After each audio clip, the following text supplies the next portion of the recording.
Assalamualaikum warahmatullahi wabarakatuh.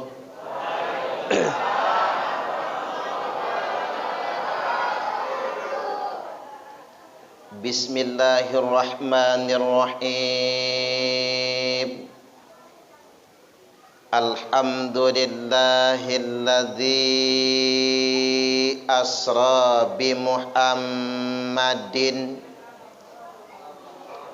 lailam minal makkati ilal falastin thumma urija bihi ilas samai wa makanin ulwin fa auhallahu ta'ala alaihi khamsa salawatin asyhadu an la ilaha illallahul malikul haqqul mubin wa asyhadu anna muhammadan rasulullah sadiqul wa'dil amin. Allahumma salli wa sallim ala sayyidina Muhammadin wa ala alihi wa ashabihi ajma'in, amma ba'du. Yang saya hormati aparat pemerintahan lingkungan setempat, Bapak Ketua Lingkungan atau Ketua-Ketua RT, yang saya hormati Ketua Ta'mir Masjid Darussalam Bapak Haji Suparji beserta jajaran kepengurusan,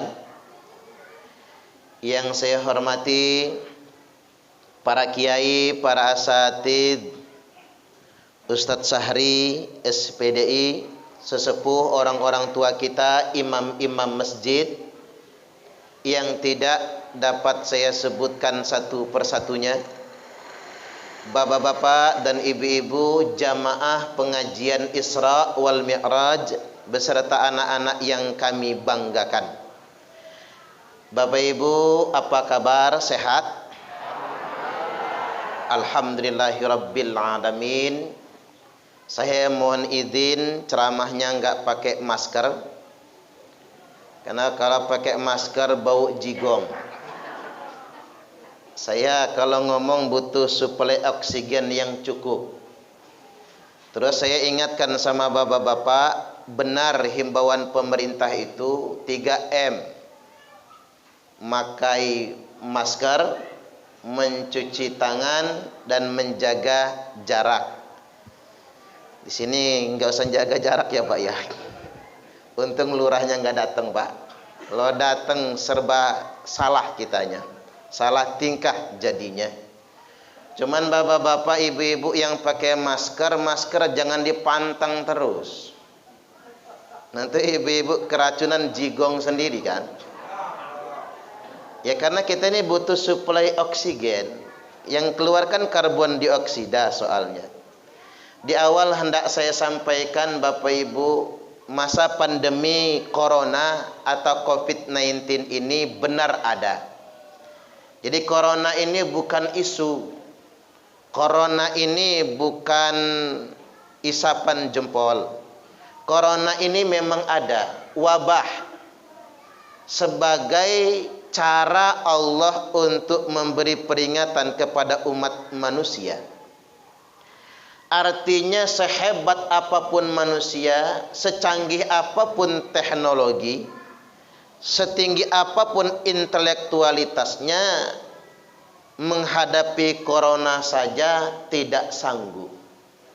Jadi enggak ada guna manusia takabur, enggak ada guna manusia sombong. Dan memang wabah seperti ini acap kali terjadi. Ada virus meningitis. Dulu haji saja sempat ditutup. Tahun 86-87 kan enggak bisa naik haji. Jadi jangan heran kalau tahun kemarin kita enggak naik haji. Dulu pernah terjadi juga. Daripada ribut mengapa enggak bisa haji umroh, ingat perkataan orang bijak. Orang kaya bolak-balik umrah dengan alasan rindu rumah Allah. Padahal Allah lebih rindu dengan orang kaya yang berbagi dengan fakir miskin. Setuju nggak kira-kira? Jadi Islam nggak boleh kehilangan semangat populisnya, pembelaan kepada kaum du'afanya. Ingin saya tegaskan, setiap 1 abad sekali pasti ada wabah yang mencekam. Kita ambil ke 1 abad yang lalu, yakni tahun angka kembar 1919.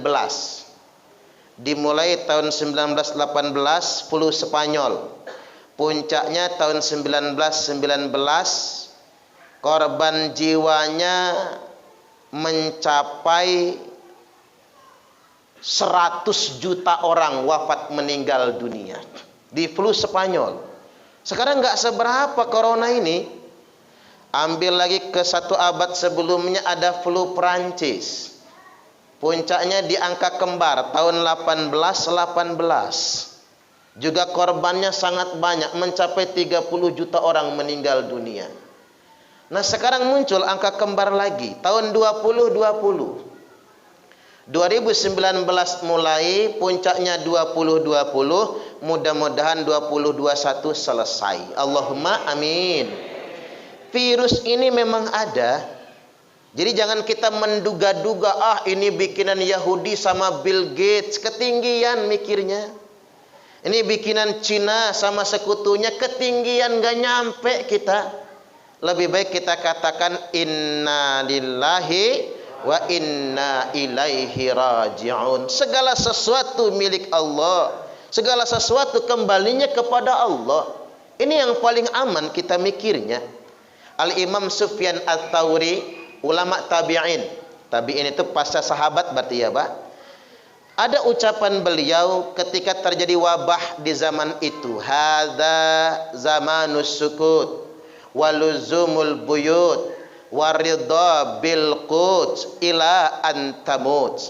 Zaman ini adalah zaman di mana kalian semua mesti banyak diam, betah-betah tinggal di rumah.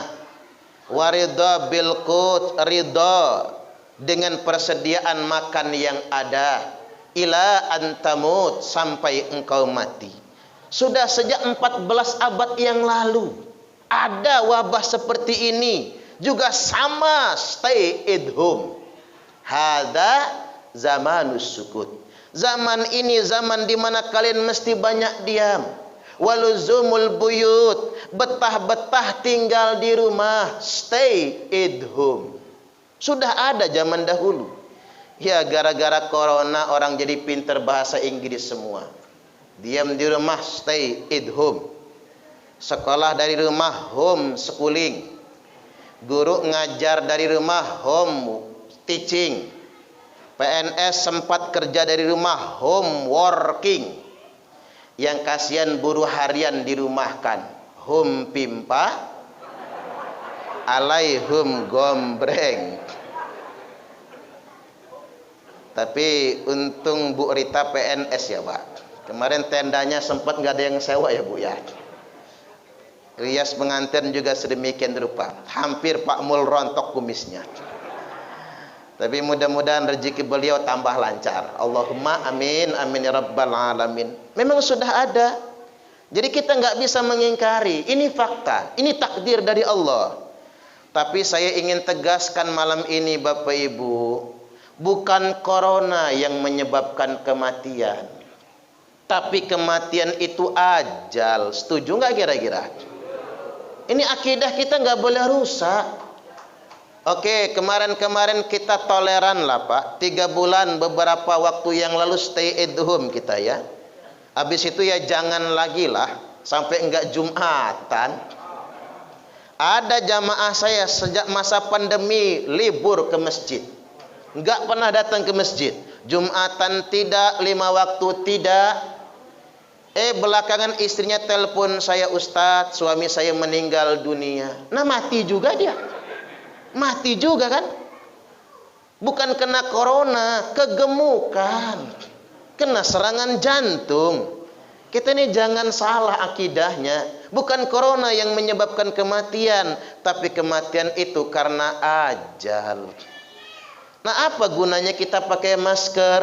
Apa gunanya kita mencuci tangan, wudhu yang teratur, minum vitamin? Begini Bapak Ibu, kita ini menjaga kesehatan bukan karena agar tidak mati, tapi agar tidak sakit.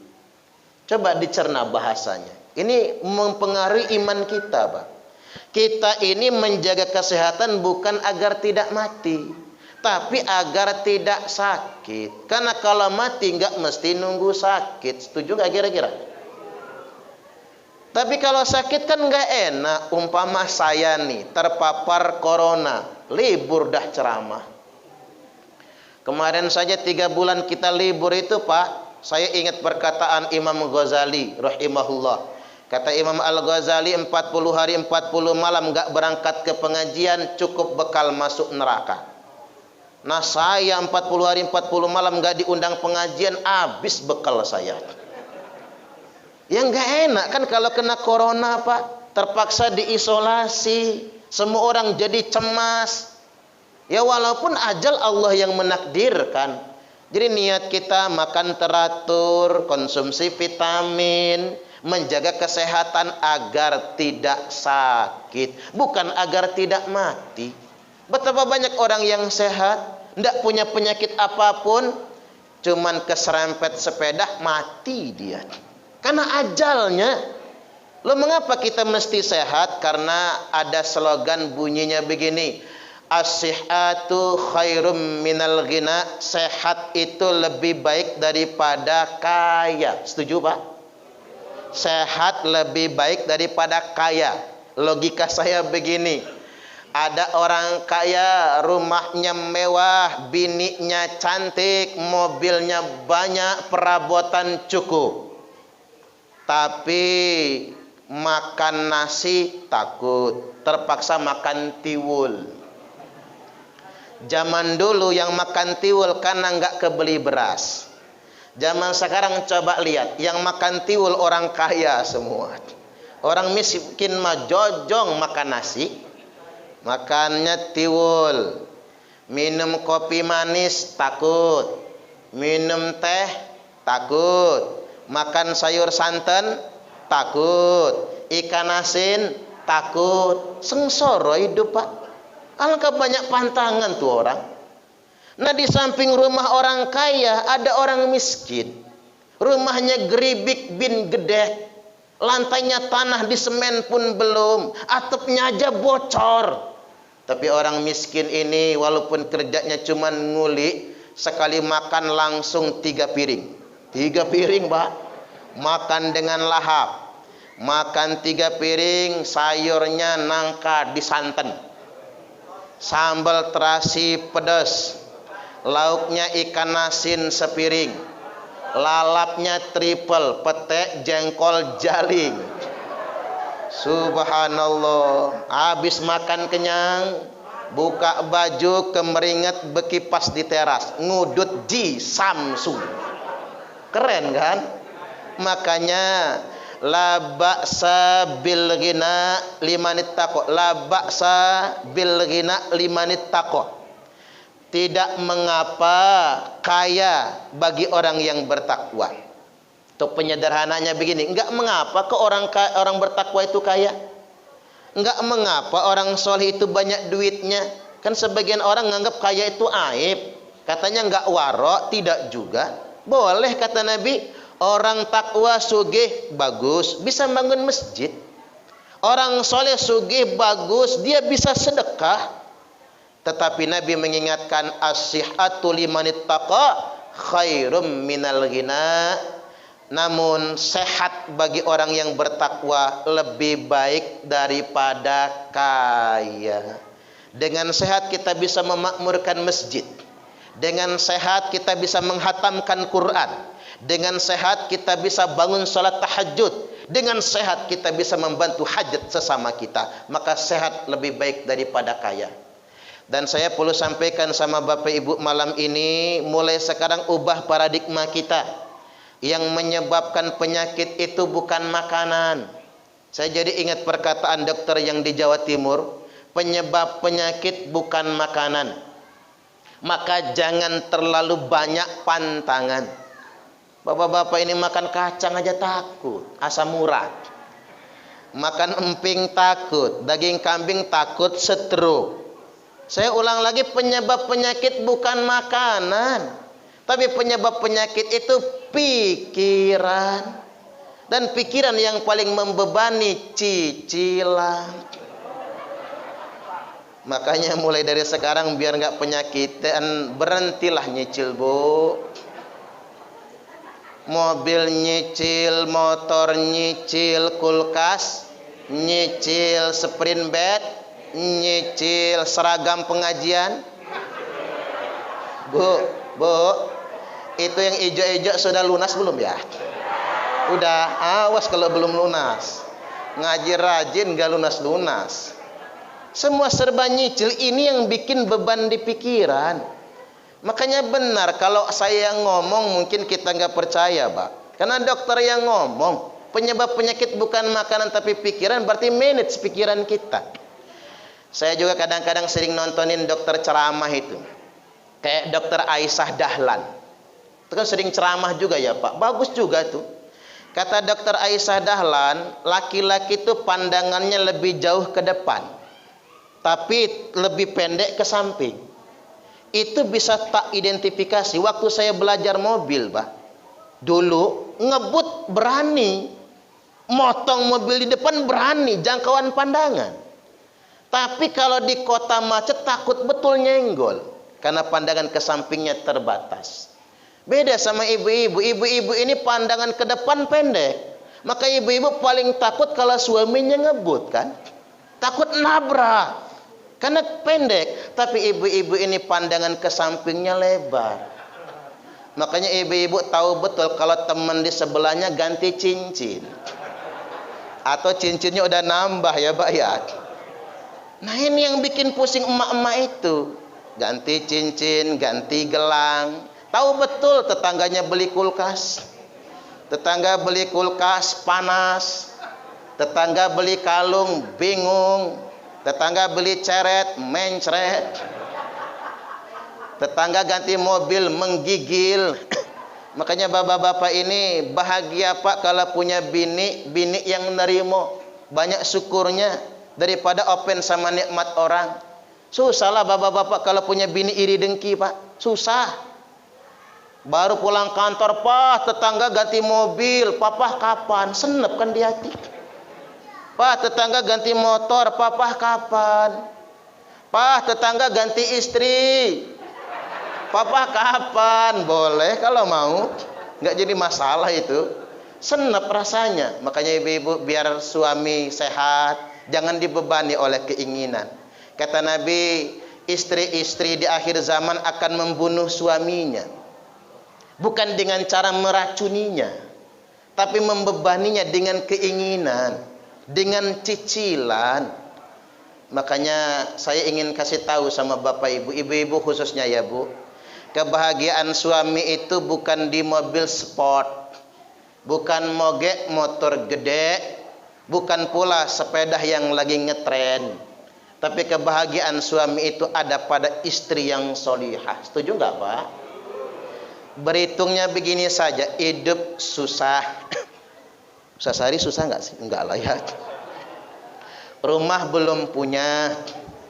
Ngomong sama istri, Mi, gara-gara nikah sama Abi, Umi susah. Rumah kita belum punya, kendaraan cuman motor. Apa jawab istri solihah?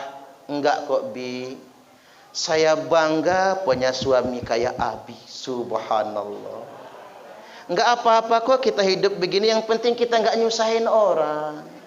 Abi manfaat, bisa jadi imam di masjid, luar biasa, drodok di dada, brepes air mata. Tapi coba kalau bini enggak solehah, apa kata bini? Sial gua, dapat laki kayak elu, kata dia.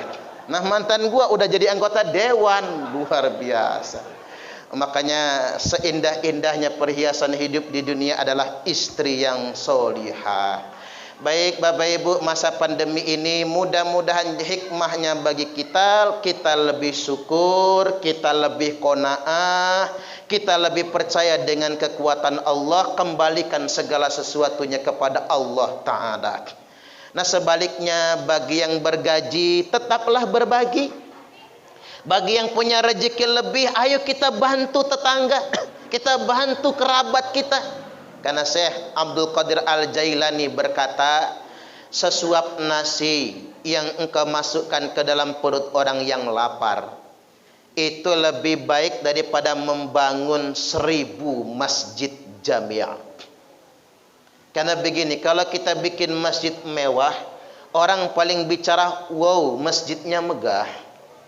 Tapi kalau kita ngasih orang yang lapar, Pak, dirumahkan, dipecat dari tempat pekerjaan, pagi enggak sarapan, sore keroncongan, malam kelaparan, mau minta ke tetangga sudah keseringan, ngutang ke warung, utang kemarin belum dibayar, ngempet rasanya, lengket perutnya, nangis anaknya, tiba-tiba Pak Haji Suparji datang. Tapi jangan ke janda Pak Haji. Enggak, kalau ke janda Bu Aji ikut juga gitu. Jangan sendirian ya. Kalau sendirian lain persoalan nantinya. Tiba-tiba beliau datang, ngasih duit cepek 100.000. Seakan-akan doa langsung diijabah. Brebes Pak orang duafa itu, menetes air matanya, dia ucapkan terima kasih dan tidak berhenti sampai di situ. Masuk kamar dia, nangis sejadik-jadiknya, tak henti-hentinya lisannya memuji Allah. Terima kasih ya Allah, Engkau telah utus orang dermawan untuk kami. Maka berbahagialah orang yang berbagi, karena Allah mengijabah doa orang-orang yang lemah melalui uluran tangannya. Alih-alih kita menyalahkan keadaan, yuk kalau kita punya rezeki lebih, kita berbagi untuk sesama. Insya Allah. Baik, yang berikutnya masuk ke tema Isra wal Mi'raj kita. Rasulullah sallallahu alaihi wasallam telah bersabda, utitu bil buraq, didatangkan malam itu kepadaku buraq, farakibtuhu hatta ataitu Baitul Maqdis. Aku numpak buraq ini, kata Nabi, sehingganya aku tiba di Baitul Maqdis. Baitul Maqdis itu di mana Bapak Ibu? Di Jalan Onta. Itu mah Darussalam ya Pak. Di Palestina, betul. Sampai di Baitul Maqdis atau Masjid Al-Aqsa. Tsumma dakhaltul masjidah fa shallaitu fihi rak'atain. Lalu aku masuk masjid, kata Nabi, sholat 2 rakaat. Makanya itu luar biasa Pak. Nabi itu Isra wal Mi'raj itu minal masjid ilal masjid, dari masjid ke masjid. Makanya membangun peradaban ini benar kata Pak Haji Suparji, dari masjid ke masjid. Membenahi masyarakat dari masjid ke masjid. Membangun peradaban itu dari masjid ke masjid. Masuk Nabi kita Masjid Al-Aqsa, fasallaitu fihi rak'atain, aku salat 2 rakaat, kata Nabi. Jadi salat sudah ada sejak awal. Sejak adanya penciptaan makhluk, salat sudah ada. Sejak Nabi Adam alaihi salam, salat sudah ada. Cuman yang 5 waktu diterima waktu Mi'raj. Selesai salat Nabi, tsumma kharajtu, kemudian aku keluar masjid. Faja'ani Jibril, mendatangi aku malaikat Jibril, bi'ina'im min laban, dengan secawan susu di tangan kanan, wa ina'im min khamrin, dan segelas khamr di tangan kiri. Gelas aja lah, jangan cawan ya. Itu masih katrok betul bahasa secawan itu. Segelas susu, segelas khamr. Tahu khamr enggak Pak? Ya susu juga, susu genderuwo. Kan ada susu manusia, susu sapi ya. Ada susu genderuwo. Jadi ditawarkan kepada Nabi, pilih Muhammad, mau minum yang mana? Kata Nabi, fakhtartul laban, aku pilih segelas susu. Wa qala Jibril, ikhtartal fitrah, Jibril berkata, pilihan kamu fitrah tepat sekali. Laqad asabtal haqq, pilihan kamu benar. Loh Jibril, kata Nabi, seandainya yang tadi saya minum itu bukan susu tapi khamr, apa jadinya seandainya engkau minum khamr Muhammad, maka umatmu akan teler semua. Umatmu bakal mabuk semuanya. Walaupun waktu itu khamr belum haram, Pak. Masih halal, belum turun ayat yang mengharamkan khamr, belum. Maka Nabi mau pilih khamr juga yang enggak dosa. Makanya waktu itu pilihannya ada di Nabi. Cuman itu alamat. Kalau Nabi pilih khamr, umatnya bakal teler. Kalau Nabi pilih susu, umatnya sebagian besar ya tidak teler. Walaupun masih ada juga yang teler kan. Nah Bapak Ibu rahimakumullah, walaupun kan enak milihnya, pilih tangan kanan susu, tangan kiri khamr. Kayak nyanyian zaman dahulu, madu. Nyaut aja ya Pak.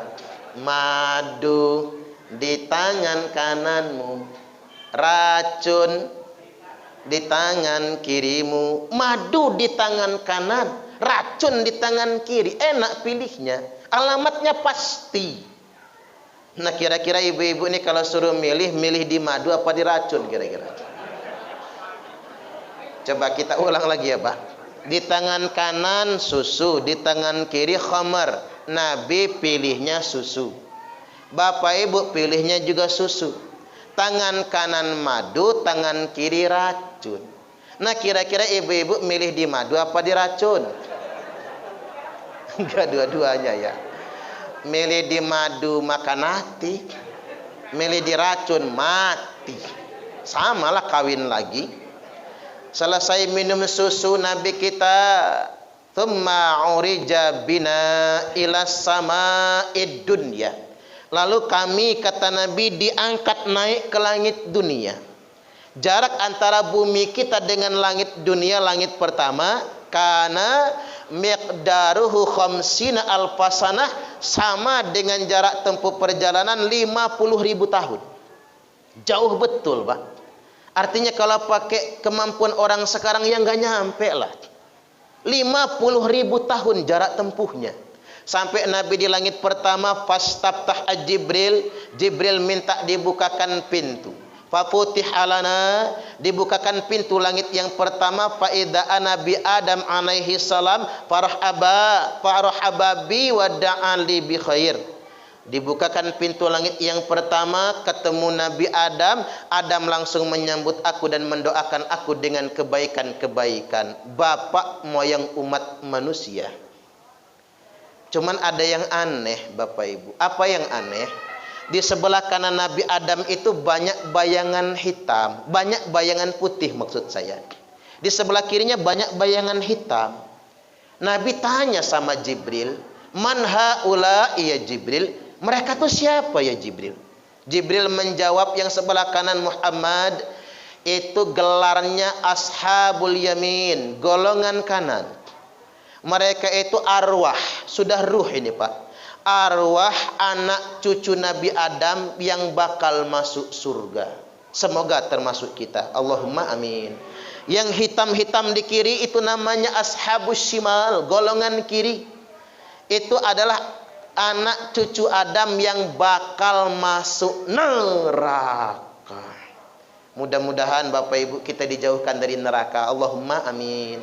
Makanya saya kemukakan kalau habis maghrib, Nabi anjurkan idza sholaital maghrib, kalau engkau salat maghrib, faqul Allahumma ajirni minan nar. Ucapkanlah Allahumma ajirni minan nar sab'a marratin, 7 kali. Kalau bisa 7 Pak, 3 bagus, tapi yang lebih bagus 7 kali. Habis maghrib. Karena apabila kita mati malam itu, kutibalaka jiwarum minha, maka ditetapkan bagimu bebas dari api neraka. Itu kalau maghrib. Wa idza shallaita subha, dan apabila engkau salat subuh, faqul kadzalik, ucapkanlah juga di salat subuh 7 kali. Dan apabila kita mati di siang hari itu, maka ditetapkan kita pun bebas dari api neraka. Kalau begini model, orang Islam masuk surga semua ya Pak. Tapi sholat maghrib dulu, jangan langsung Allahumma ajirni minan nar. Sholat subuh dulu. Nah kalau isya, zuhur sama asar boleh 3 kali. Tapi maghrib sama subuh utamakan 7 kali. Agar kita selamat dari api neraka. Cuman ada yang heran Bapak Ibu. Apa yang mengherankan dalam peristiwa tersebut? Yang sebelah kiri yang hitam-hitam itu kebanyakan perempuan. Nah ini yang jadi persoalan. Ada orang Darussalam enggak ya? Enggak ada lah mudah-mudahan. Orang suka menanti gitu. Mudah-mudahan enggak ada lah. Nabi sempat ditanya sahabat, mengapa kok banyak perempuan? Fala tajidu aktsaruhunna minasyakirin. Karena kebanyakan perempuan itu kurang syukur sama suami. Bu, mau masuk surga enggak? Tak ajarin ya. Biar ibu-ibu masuk surga banyak syukur. Kalau dikasih suami uang belanja 30 juta sebulan nerimo. Ya iyalah kalau segitu mah. Dikasih 20 juta nerimo. 5 juta nerimo. 500.000 nerimo lan nelongsot. Jangan pula segitu banget ya Pak. Senerimo-nerimonya istri ya harus dicukupin. Setuju nggak kira-kira? Ya rezeki dari Allah Pak. Yang penting kita nyambut gawe lah. Kan kerja itu cuma sababiyah kan. Ikhtiar itu sebab. Tapi jangan berpangku tangan. Saya setuju sama perkataan orang di media sosial itu. Ingin istrinya baik, ajarin. Ingin istrinya tenang, nafkahin. Ingin istrinya taat, contohin. Ingin istrinya cantik, modalin. Setuju nggak kira-kira? Ulang lagi ya. Ingin istrinya baik, ajarin. Ingin istrinya tenang, cukupin. Ingin istrinya taat, contohin. Ingin istrinya cantik, modalin. Pengen istri secantik Nisa Sabian, belikan bedak Nisa Sabian. Setuju nggak Bu kira-kira? Iya dong, jangan ngomongin Nisa Sabian doang. Memang suami punya kewajiban menafkahi, tapi istri punya kewajiban mentaati dan mensyukuri. Ibu-ibu ini paling gampang masuk surga, paling gampang masuk neraka. Ibu-ibu kalau pengen masuk surga tak ajarin, taat sama suami, manut. Tapi kalau pengen masuk neraka ya gampang Bu, tak ajarin juga. Ngelawanlah sama suami. Suami lagi tidur, sepak palanya. Maka gratis masuk nerakanya. Enggak usah bayar kaplingan di neraka itu. Kan gampang perempuan itu. Saya makanya juga heran ngapalah banyak perempuan masuk neraka itu Pak. Padahal perempuan paling gampang masuk surga. Coba kita berhitung sekarang. Ibu-ibu, cium tangan suami, itu pahalanya sama seperti 70 kali cium Hajar Aswad. Apalagi suaminya hitam Bu, kayak pantat wajan itu persis Hajar Aswad. Makanya yang gadis-gadis cari laki jangan yang kuning, jangan yang putih, cari yang hitam itu nah. Biar ngepas Hajar Aswadnya. Nah biar berpahala cara ciumnya begini. Ini harus langsung praktek sampai rumah nanti Bu. Cium punggungnya, cium telapaknya. Emah. Kalau nggak puas pakai emah, cetok. Sekali cium sama seperti 70 kali cium Hajar Aswad. Makanya Pak nggak ketemu dalil kan? Perempuan cium Hajar Aswad nggak ada. Yang disunahkan cium Hajar Aswad bukan perempuan tapi laki-laki. Cuman bapak-bapak yang cium Hajar Aswad. Saya kadang makanya ketawa kalau ngeliat emak-emak itu pulang haji, pulang umroh pamer cium Hajar Aswad. Pret kata saya. Uang perempuan nggak disunahkan kok. Ngapain kita belagak ke sono kebelenyet. Hajar Aswad di Mekah dicium, Hajar Aswad di rumah terabaikan. Kasihanlah sama bapak-bapak ini. Coba ibu-ibu sehari cium 10 kali tangan suami, 70 kali 10, 700 kali cium Hajar Aswad. Enggak harus berebut empet-empetan, enggak harus. Cium tangan suami. Ibu-ibu nyuci baju suami. Nyucinya pakai mesin cuci enggak, Bu? Rusak baju pakai mesin cuci terus. Cuci sendiri baju suami mah. Mesin cuci itu anduk gitu, kemul gitu. Atau ibu-ibu pakai pekerja lah ya. Ya namanya bagi rezeki ya Pak. Manggil orang kerja nyuci gosok di rumah boleh. Tapi Bu, kadang-kadang ada pakaian suami yang mesti ibu cuci sendiri. Seperti celana dalam misalnya. Jangan sampai tukang nyuci yang nyuci juga lah. Ya bininya yang nyuci. Ibu-ibu nyuci baju suami satu yang ibu-ibu cuci. Ibu-ibu mendapatkan 1000 pahala. Dicabut 2000 dosa. Bayangin kalau ibu-ibu nyuci bajunya 10 sehari. 2 celana dalam, udah 2 nih. Yang ketiga kaos dalam. Yang keempat kaos oblong. Yang kelima kemeja pendek. Yang keenam kemeja panjang baju kerja. Yang ketujuh baju koko atau gamis. Yang kedelapan sarung. Yang kesembilan celana panjang. Yang kesepuluh kolor pendek. 10 yang ibu-ibu cuci sehari, ibu-ibu mendapatkan 10.000 pahala, dicabut 20.000 dosa. Makanya Bu, kalau habis bikin dosa nyuci baju. Bajunya udah bersih semua, ustadz yang bersih cuci lagi. Udah bersih semua nih, tanya suami towel, "Pah, apa? Kolornya mana?" Ya tak pakai lah, lepas Pak. Kirain mau ngapain Pak, ternyata nyuci kolor dia. Itu pahala enak Bu. Ibu-ibu senyum sama suami, itu pahalanya sama seperti sedekah emas sebesar gunung Uhud.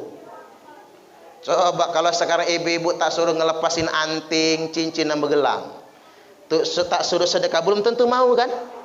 Nah ibu-ibu cukup nyengir aja, nyengir sumringah depan suami sama seperti sedekah emas sebesar gunung Uhud. Bu, ibu-ibu ini banyak senyumnya apa banyak ngambeknya? Ngambeknya yang banyak ya, nggak apa-apalah, harap dimaklum. Tapi memang sekali lagi bapak-bapak rahimakumullah, jangan cuman menuntut istri. Suami yang baik adalah suami yang mampu memimpin istrinya, memberikan contoh kepada istrinya. Mudah-mudahan kita semua masuk surga. Allahumma amin. Baik, selanjutnya ma'urija bina ila sama'i tsaniyah. Naik lagi ke langit yang kedua. Fastaftaha Jibril minta dibukakan pintu. Faputih alana fa idza ana bi Isa wa Yahya alaihi wassalam. Dibukakan pintu langit yang kedua. Ketika itu saya, kata Nabi, berjumpa dengan Nabi Isa, Nabi Yahya alaihi wassalam. Nabi Isa, Nabi Yahya itu sama, Pak. Dihina, disakiti, disiksa oleh orang Yahudi.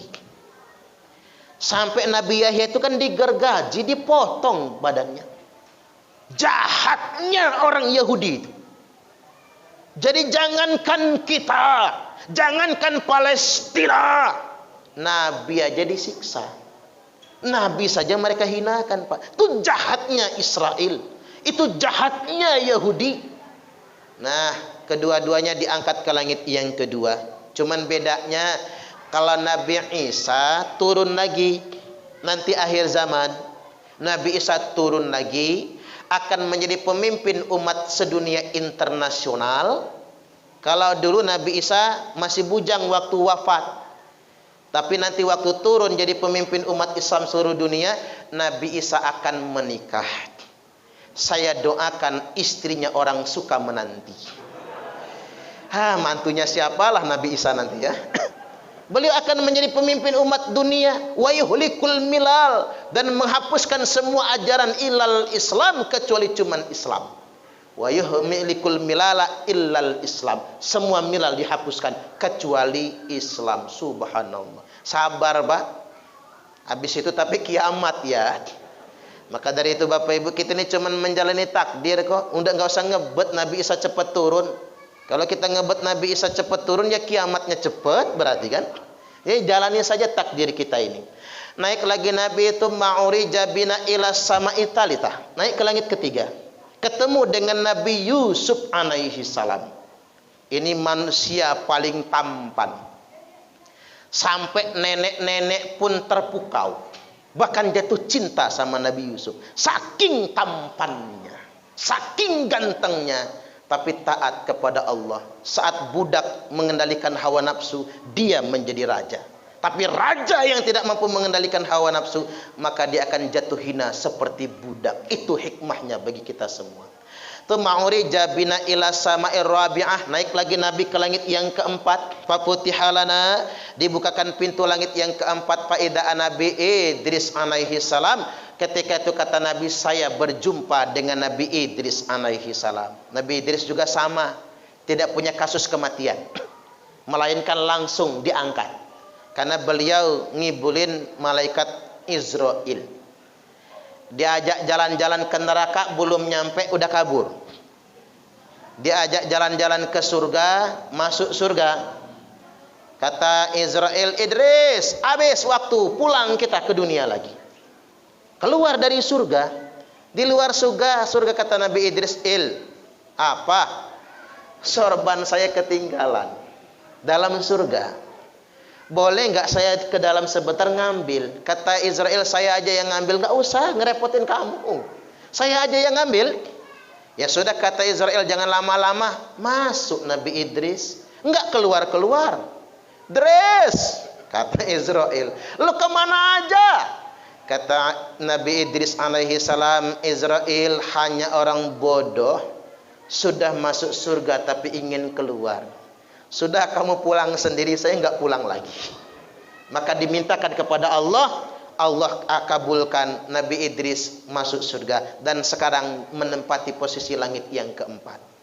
Tuma'urija bina ila sama'il khamisah, naik ke langit yang kelima, ketemu dengan Nabi Harun alaihi salam, tukang ceramah. Nabi Harun itu kan doa Nabi Musa. Nabi Musa kan ngomongnya gagap. Jadi ngomongnya itu nggak lancar. Maka berdoa kepada Allah, ada juru kampanye, juru ngomong. Maka juru bicaranya, jubirnya Nabi Harun, adik sepupunya sendiri.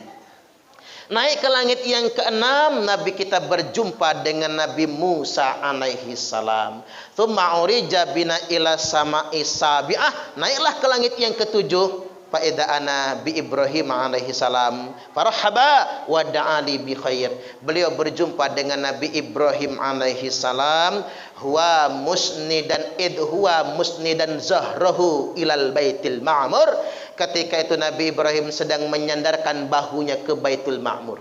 Baitul Ma'mur itu pintu gerbang masuk keluar masuk malaikat. Yadkhuluhu kulla yaumin sab'una alfa malakin wala ya'uduna ilai. Masuk lewat pintu itu 70.000 malaikat yang tidak pernah kembali lagi. Saking banyaknya malaikat itu. Tsumma dhahaba bi ila sidratil muntaha. Kemudian saya kata Nabi dibawa ke Sidratul Muntaha. Sidratul Muntaha itu Pak kampungnya para malaikat. Dari Sidratul Muntaha Nabi ditarik naik ke atas. Fi makanin ulwin atau ila makanin ulwin, di tempat yang sangat tinggi sekali. Tempat apa itu? Wallahu a'lam. Jibril aja nggak boleh ikut, Pak. Jadi Nabi itu nerima wahyu bukan di Sidratul Muntaha. Sidratul Muntaha itu ya tempatnya malaikat. Jibril pun nggak boleh ikut. Hanya kamu Muhammad yang boleh naik ke atas. Innaka akrama 'alallahi minni. Engkau lebih dimuliakan Allah ketimbang saya. Sampai Nabi ke atas di hadapan arasnya Allah, singgasananya Allah. Falamma ra'aitul arsy wajadtu awsa'u min kulli syai'.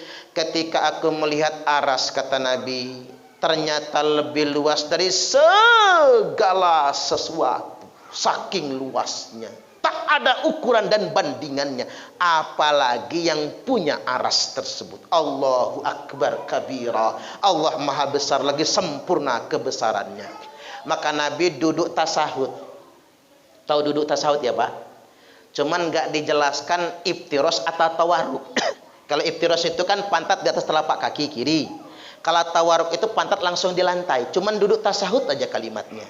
Nabi lalu mengucapkan at-tahiyatul mubarakatus sholawatut thayyibatu lillah. Nah ini Pak ucapannya. Nanti kalau bapak-bapak di akhirat, bapak ibu di akhirat ngadep Allah, jangan sekali-kali kayak masuk rumah assalamualaikum. Jangan, nggak sopan Pak. Masa Allah disalamin? Yang benar bacalah at-tahiyat. Nah Allah kemudian menjawab Nabi kita, assalamualaika ayyuhan nabiyyu wa rahmatullahi wa barakatuh. Baru salam. Nabi menjawab lagi, assalamu alaina, keselamatan untuk kami ya Allah, wa ala ibadillahi shalihin, atas semua hamba-hamba Allah yang solih. Lalu asyhadu an la ilaha illallah. Kalau di madhab Syafi'i, Indonesia ini mayoritas madhab Syafi'i, illallah ngangkat. Kalau di madhab Hanafi nggak digenggam Pak tangannya, la ilaha illallah turun, nggak digenggam. Ini madhab Hanafi, makanya orang India, Pakistan, Bangladesh, karena itu madhab Hanafi di negara mereka ngangkat dikit turun lagi. Kalau madhab Hambali dari awal, dari at-tahiyat udah ngangkat, twing dari at-tahiyat udah ngangkat. Kalau madhab Maliki diangkat digoyang-goyang, twing twing twing twing twing, tapi nggak pakai suara ya Pak, twing twing twing twing twing. Saya ditanya, ada yang salah nggak Ustadz? Nggak ada yang salah, benar semua. Tapi saya sarankan mengamalkannya di mana bumi dipijak, di situ langit dijunjung. Kalau di kampung orang heran, teman saya sholat digoyang-goyang Pak, twing twing twing, sama anaknya ditangkap, lepas sama bapaknya, twing twing twing, ditangkap lagi. Ya habis sholat anaknya digebuk. Sebenarnya bukan salah anaknya sih, cuman karena nggak biasa kan ngelihat yang begituan. Cobalah ibu-ibu dalam telekung, wing wong wong wong begini kan, ada cucung, apa sih nek kata dia, pasti dibuka telekungnya kan. Jadi kita ini penting mengamalkan yang umum di lingkungan kita. Saya juga berpesan Pak, masjid kita makmurkan, tapi jangan merasa paling benar sendiri. Setuju gak kira-kira? Nggak boleh merasa benar sendiri, yang lain salah semua, nggak boleh. Kita ini sama umat Islam semua. Al-kufu amman qala la ilaha illallah. Kendalikan diri kalian kepada orang yang masih mengucapkan kalimat la ilaha illallah. Selama dia mengucapkan kalimat la ilaha illallah, apapun madhabnya, apapun organisasinya, dia saudara kita. Setuju nggak kira-kira? Itu simple sebetulnya. Jangan merasa paling benar, jangan merasa paling baik. Nah seandainya ada perbedaan, biarkan. Yang mau A, yang mau B, selama la ilaha illallah saudara saya. Kita beginilah, kalau nggak bisa sama, lana a'maluna walakum a'malukum. Buat kami amal kami, buat sampean amal sampean. Yuk masing-masing aja fastabiqul khairat. Jangan ngopeni orang, nggak perlu menyalahkan amalan orang. Kita yakini amal kita, amalkan, tapi jangan menyalahkan orang. Setuju nggak kira-kira? Ini dikit-dikit ngomong bid'ah, dikit-dikit ngomong bid'ah. Jangan begitu. Orang pang-pang nak cenah, jangan. Karena khilafiyah itu wajar kok. Semua punya latar belakang masing-masing. Kayak kita hidup bertetangga lah. Jangan ngopeni rumah tangga tetangga. Urusi saja rumah tangga sendiri. Setuju nggak kira-kira? Jadi ngapain ngurusin orang? Beda nggak apa-apa. Makanya ada pepatah orang pasaran.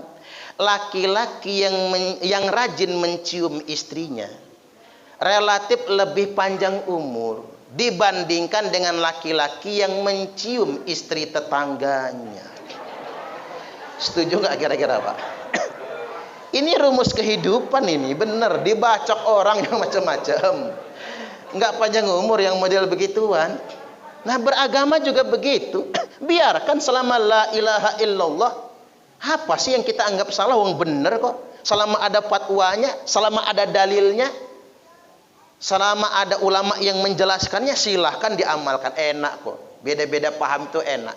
Surga sepi amat kalau cuman golongan kita saja masuk surga. Betul nggak kira-kira? Baik, fa auhallahu ta'ala alayya khamsina salatan. Lalu kata Nabi, Allah wahyukan kepada saya 50 salat. Ini sudah terlalu akrab kita dengar ya, Pak ya. Ditawar-tawar singkat cerita tinggallah 5. Allah berfirman, ya Muhammad, wahai Muhammad, ifratu ala ummatika khamsa salawatin. Aku wajibkan kepada umatmu itu 5 waktu salat. Wa ahidtu anni ahdan, dan aku buat perjanjian di sisiku, kata Allah. Ini hadis qudsi berarti. Annahu man hafadha alaihinna liwaqtihinna adkhaltuhul jannah. Sesungguhnya barang siapa yang menjaga 5 waktu salatnya pada waktu-waktunya, ku masukkan dia ke dalam surga. Sebaliknya, wa man lam yuhaffidh alaihinna liwaqtihinna, barang siapa yang tidak menjaga 5 waktu salatnya pada waktu-waktunya, fala ahda lahu indi, tidak ada janji di sisiku. Yang enggak menjaga waktu salat. Salat zuhur mepet asar. Asarnya numbur maghrib. Maghribnya mentok isya. Isyanya ketiduran gara-gara nonton Kian Santang. Mana muka-muka Kian Santang ini ya. Isya ketiduran, subuh kesiangan. Ketiban sholat subuh niatnya begini. Kayaknya minum dulu saya ini. Ngebet banget ceramahnya. Bismillah.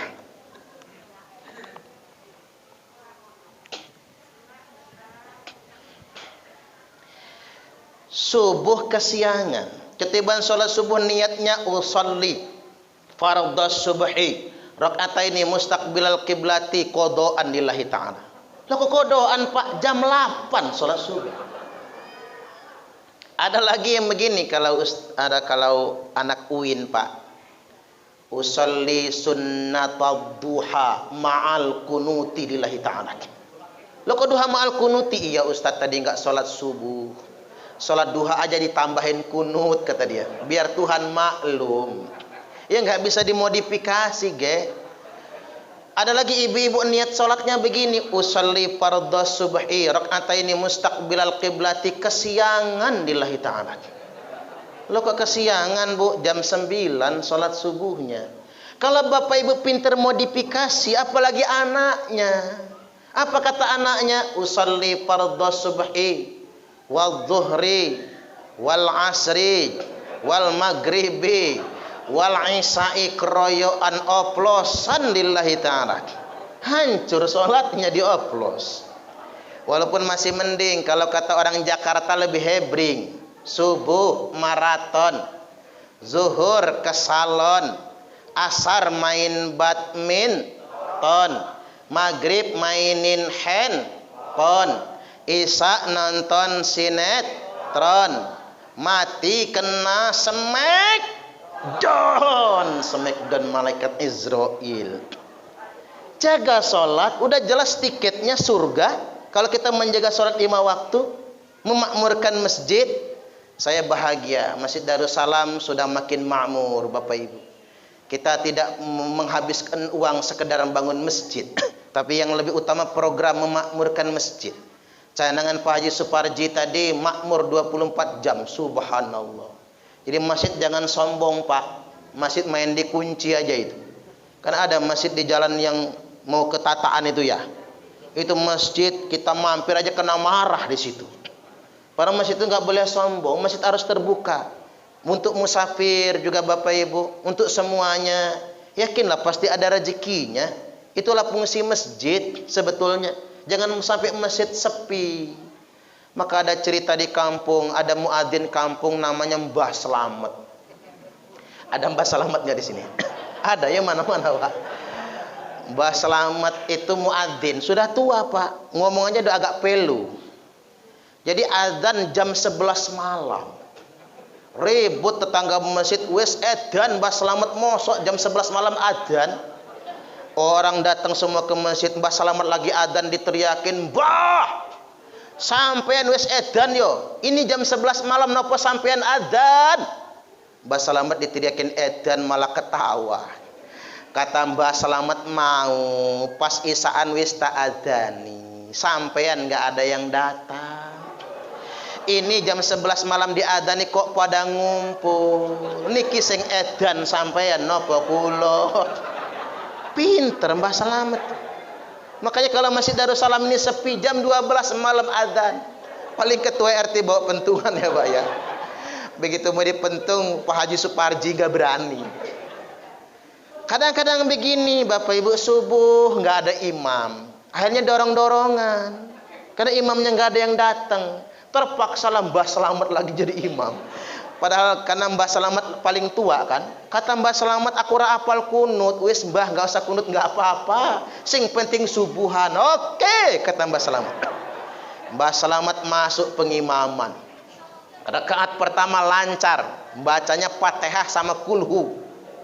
Rakaat kedua bar Fatihah Mbah Selamat meneng Mbak, nggak membaca suratan. Makmum kan nungguin ini mau baca apa ruku, ngode makmum aham. Meneng aja Mbah Selamat aham. Tambah rame yang aham. Mbah Selamat noleh ke belakang. Kata Mbah Selamat, boleh baca kulhu lagi enggak? Boleh Mbah, kata makmum. Hancur sholatnya. Niki imami geblek, makmumnya tambah geblek.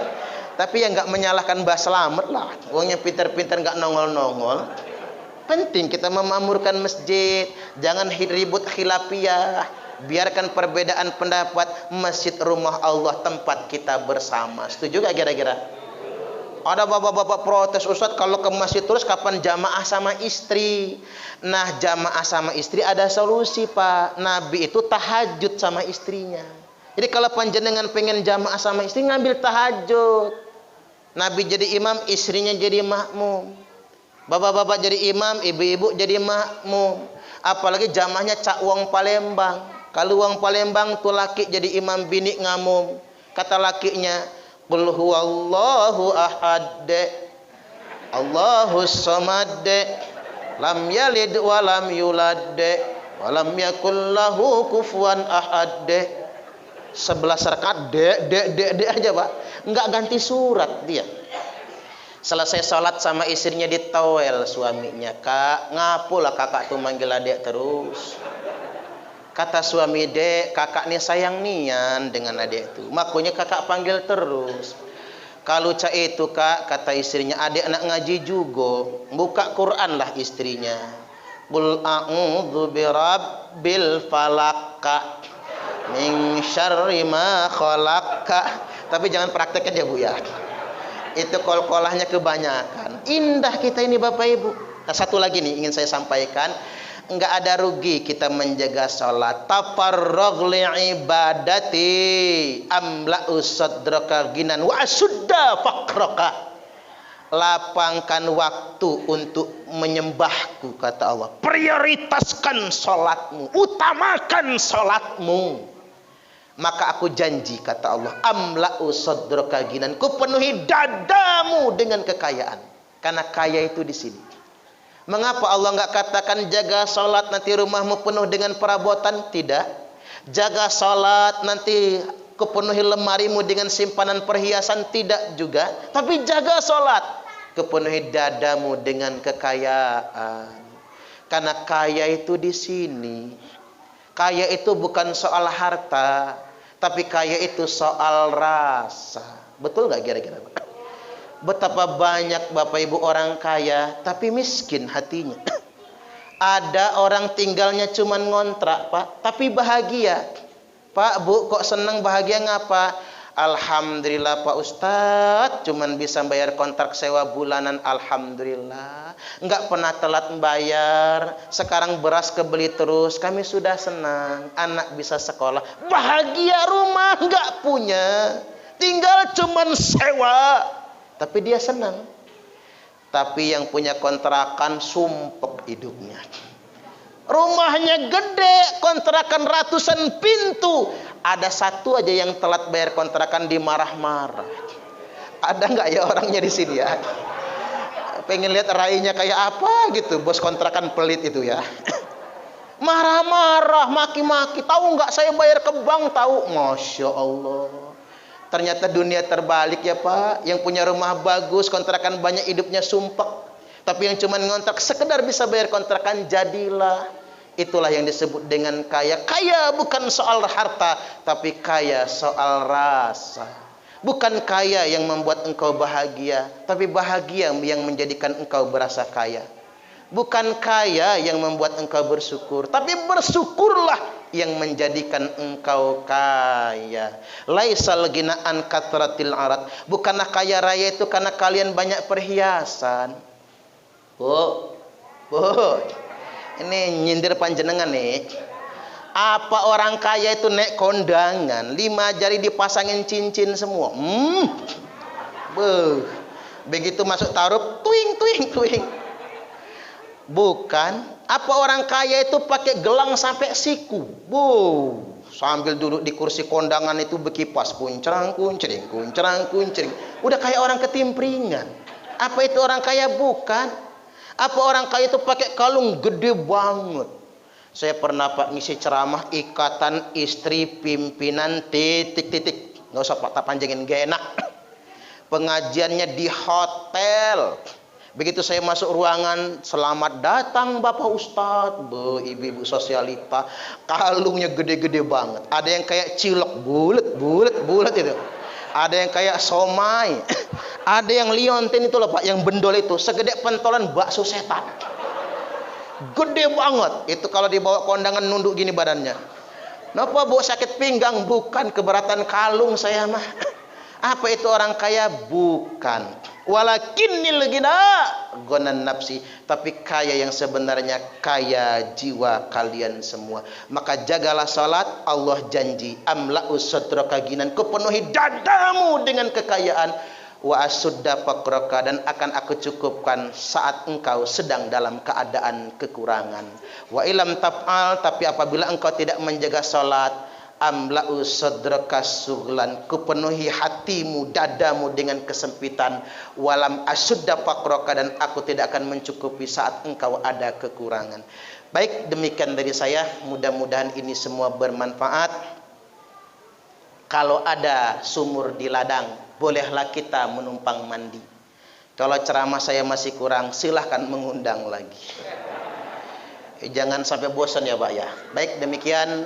Wallahul muwaffiq ila aqwamit thariq.